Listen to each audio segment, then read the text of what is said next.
Happy Friday, traders. It is May 16, 2014. It's 8 o'clock a.m. Central in Chicago. Trading futures, options on futures, and foreign currency involves substantial risk of loss and is not suitable for all investors. My personal opinions, market data, and recommendations are subject to change without notice. Past performance is not indicative of future results. Quick run of what has happened overnight. Overall, a quiet session overnight. Fed's yelling on small business. The talk she gave yesterday at I think 5:10 p.m. Central says the small business sector deserves credit for the recovery. It's key to job creation. U.S. has further to go to get a healthy economy. Will not make direct comments on monetary policy. The U.S. Senate sets May 20th. Let me turn down my news feed here. U.S. Senate sets May 20th for the procedural vote on Fisher as Fed Vice President. Confirmation vote later in the week. Asian equities reacting negatively to data showing the European recovery has faltered. Selling was heaviest in Japan, where Nikkei was down an average of 1.6%, and the broader topics fell 1.9%. Indian stocks gained the most in 5 years. Sensex up 4.4%, Nifty 3.5% on a landslide election. Looking ahead at the eco releases, 8:30 Central options expiration for May on the S&P, YM, and NQ. So if you're holding options, be aware of that. At 8:55 Central, University of Michigan confidence. Prelim expecting 84.5. Then we have a 10:20 Fed's Bullard monetary policy speech. There are no real auctions today. Let's look at yesterday's action.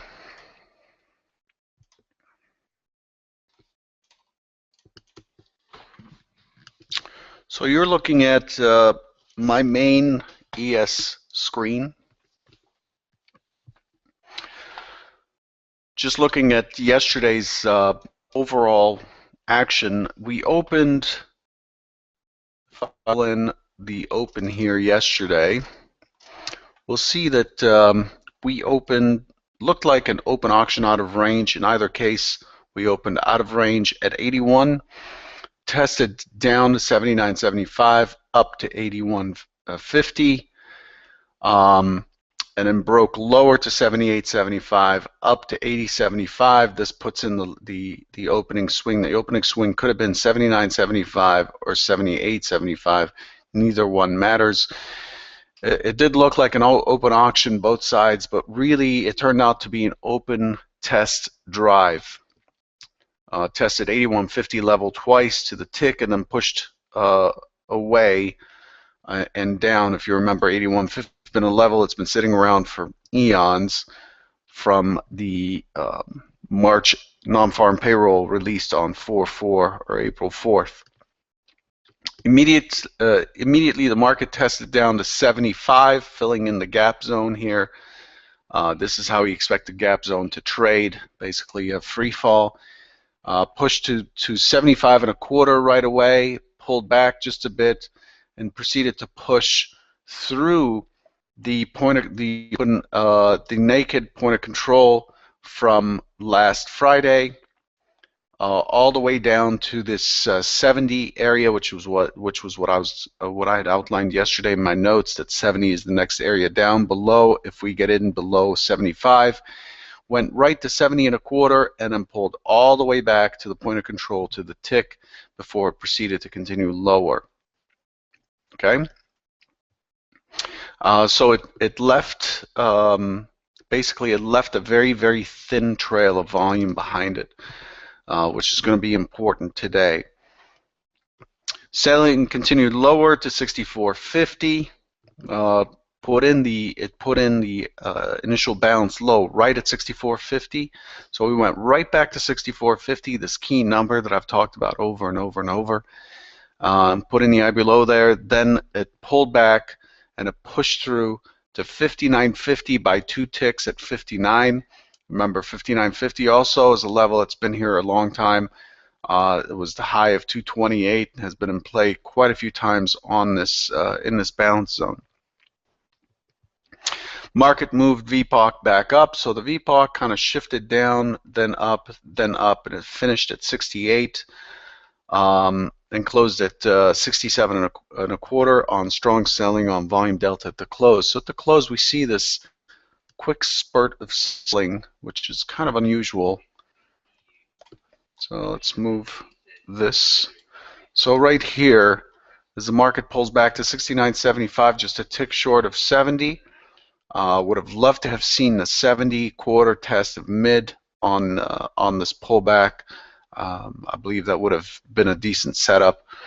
But you see here, pretty strong selling right into these last few bars, okay, on the delta. I thought that was interesting. The overall profile for you was long liquidation, so we have a very quick move and then a B-shaped profile, right? If I move this to make it left aligned, it would look like a B. This is what we call a B-shaped profile. It shows long liquidation, and then basically once the liquidation is done, the market rests and forms this type of high volume node. And then it has a very thin structure above 70. The VPOC and value are lower for the second day in a row. So we have moved value down again. Yesterday and Wednesday we had lower values. VPOC and value lower for second day. ES trading in the range of Wednesday, Thursday, and Friday of last week. So let me show you that on the daily chart. So if I break up this MC that we've been carrying, microcomposite that we've been carrying since mid-February, if I break that up and look at, okay, where are we? What are the last few days that we were here? And I create a separate MC for that to see this range that we traded yesterday, and a separate MC for the last few days, the rotation. Actually, I didn't want to include this day. The rotation, just to see where the volume is over since the peak. You could see here the Tuesday, the Wednesday, Thursday, Friday of last week is basically where we've been trading. 68.50 is the point of control of these 3 days. It has an LVN at 75, which I've mentioned several times, and I'll mention it today again in one of my hypotheses. 75 and a quarter is a key LVN above with a point of control at 68.50, and yesterday's point of control was at 68, right in this area. So basically, the market has tested above the year high at 92.25. Rested for a day, could not really find further buying into the 1900. I would have expected 1900, 1910 for before exhaustion. Could not find anybody up there. Started to roll over, and then yesterday left a small gap and pushed lower down to 59.50. So this is what's happening. We're back in balance again. It's just become such a boring trade, to be honest with you, that we're kind of doing the same levels. But this is how a market puts in a top. It does not make a TP top or a sharp top and then falls off. Generally, the market will push because there's so much supporting higher highs. It'll try very hard to push, and then it'll start to make a top and roll over. So this is what we're seeing here. We're still kind of forming a top. There's a lot of evidence that it's getting more and more difficult to hold higher prices, for buyers to hold higher prices. Higher prices seem to be made on sellers backing off more so than buyers being aggressive buyers. Okay. So we're trading inside of last Wednesday, Thursday, and Friday's range. MCV pocket 68, as I show you here. Price is making lower highs and lows on the day, but ES is back in the grips of 64.50. So we're back in this 64.50 area, pain in the behind. Here's the 64.50. So we continue to shift this balance zone over. So we're back in the grips of this high volume node here, with the next area down below 59.50, right at that 55 and a quarter, which I'll mention again in a second. It will be important for buyers to hold off selling below 59.50 today to push back against late sellers. So the late sellers that came in yesterday are the weakest. Buyers need to hold the 59.50 and keep pushing to defend their chance at 1900 again. Levels play out. The levels have so far played out perfectly.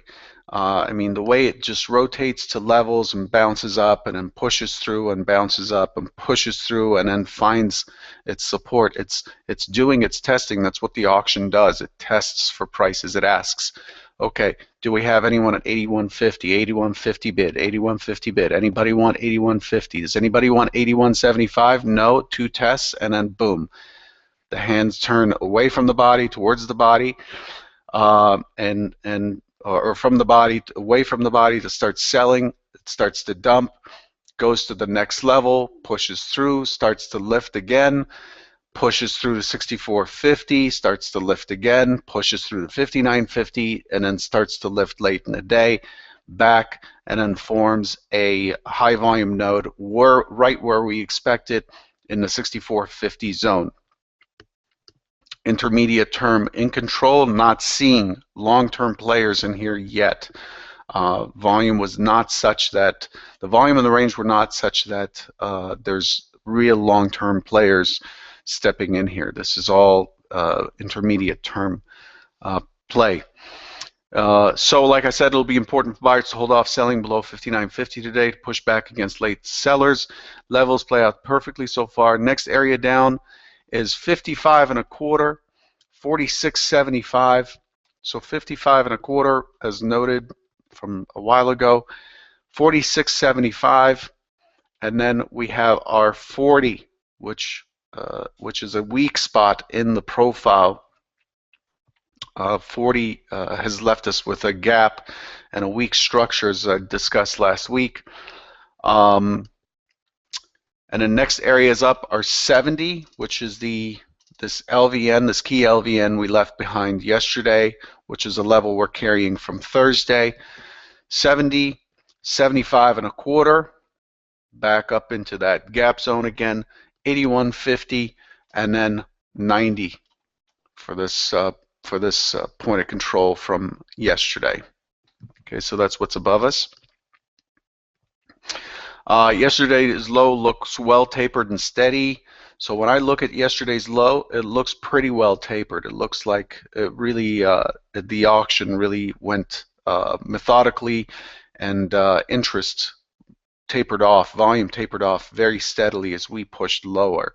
So this looks like a pretty steady low for now. We'll see what today brings. Lackluster activity above the prior high of year at 92.25, as you've noted, with these fat profiles up here above 92.25. Complete compression at low volume up to 98.50. We're clear forecasters of yesterday and Wednesday's action as outlined in Monday and Tuesday's Trader Bites. So we talked about this on Monday, that this is really not, strong activity by buyers, having fought their way all the way up here. A nice gap, a nice trend day, and it just does not go anywhere once it takes out the high year. And the high year was taken out this day by just 4 ticks. That's pretty poor for a high that's been sitting around for a while. So I'm thinking new highs brought in very little interest in higher prices. So if we have little interest in higher prices, the only thing the market can do is go lower and dig for buyers, right? Shake out the weak buyers, and then bring in more intermediate term, long-term buyers at lower prices. So ultimately, we're likely to push down to 1840 to do that. Below there, 1825, 1816. Okay. The overnight view, finally breaking out, but when I took my notes, the overnight was the overnight high was not exceeded, has not exceeded the closing swing, so it did not exceed the 69.75. They're stealing the 70.50, 70 even trade already. Unfortunately, they're just taking that away. Would have liked to have had an opportunity at that in the day session. It was trading within the range of late afternoon yesterday. Very bulky profile, as you can see here. But overall volume in the overnight was at 220 when I was doing my homework, and it's up to 271 at this point. So some interesting buying going on. Pretty good delta for the overnight session here. Remember, options expire in about 14 minutes. This could be part of that play. Multiple high volume prices clusters, so there's a fair amount of energy to dissipate. There are multiple high volume prices here in the overnight profile. So there's a fair amount of energy to dissipate. Unfortunately, it's dissipating already as I speak. Overnight inventory was in line, and now it's breaking higher. That's too bad. Anyway, the primary hypothesis for today.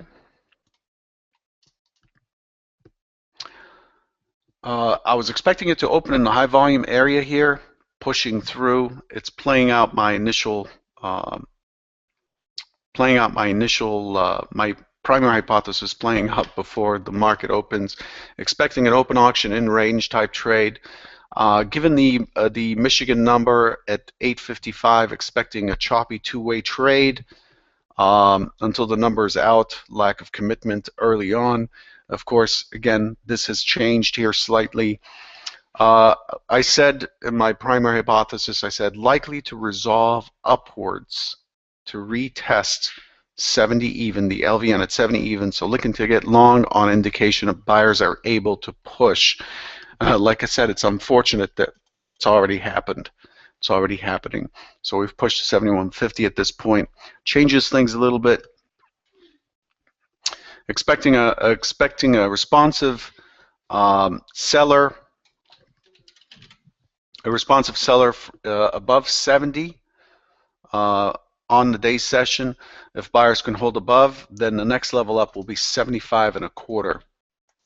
75.25. So I'm expecting that if the buyers push and we don't get a responsive seller in this area, now we've pushed the high to 71.50. It was at 68 something. The next level up is 75.25. I expect us to defend 75.25. If you recall, 75.25 was the Friday high. 75 even was the double top on Friday, and 75.25 was the LVN from Thursday. So if I expand this, you'll see that here. Two highs, 75. This was last Friday, and the LVN from Thursday here, a double distribution day with a key LVN at 75.25. So this is the next area up above 70 even that I'm expecting a reaction at. Okay.